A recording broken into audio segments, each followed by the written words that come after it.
Now Joseph had been taken down to Egypt, and Potiphar, an officer of Pharaoh, captain of the guard, an Egyptian, bought him from the Ishmaelites who had taken him down there. The Lord was with Joseph, and he was a successful man, and he was in the house of his master the Egyptian.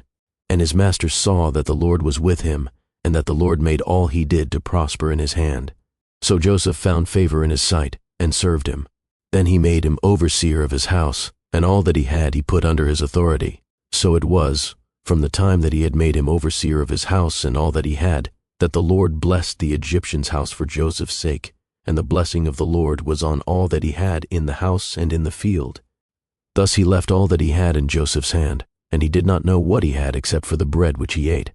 Now Joseph was handsome in form and appearance, and it came to pass after these things that his master's wife cast longing eyes on Joseph, and she said, "Lie with me." But he refused and said to his master's wife, "Look, my master does not know what is with me in the house, and he has committed all that he has to my hand. There is no one greater in this house than I, nor has he kept back anything from me but you, because you are his wife. How then can I do this great wickedness and sin against God?"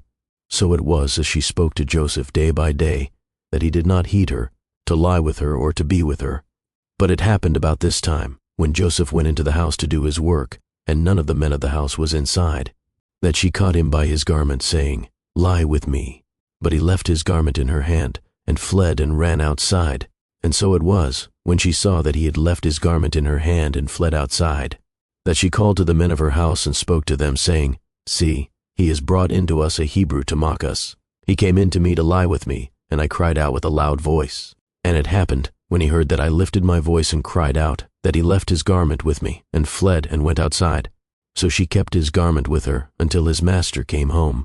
Then she spoke to him with words like these, saying, "The Hebrew servant whom you brought to us came in to me to mock me." So it happened, as I lifted my voice and cried out, that he left his garment with me and fled outside. So it was, when his master heard the words which his wife spoke to him, saying, "Your servant did to me after this manner," that his anger was aroused. Then Joseph's master took him and put him into the prison, a place where the king's prisoners were confined, and he was there in the prison. But the Lord was with Joseph, and showed him mercy, and he gave him favor in the sight of the keeper of the prison. And the keeper of the prison committed to Joseph's hand all the prisoners who were in the prison. Whatever they did there, it was his doing.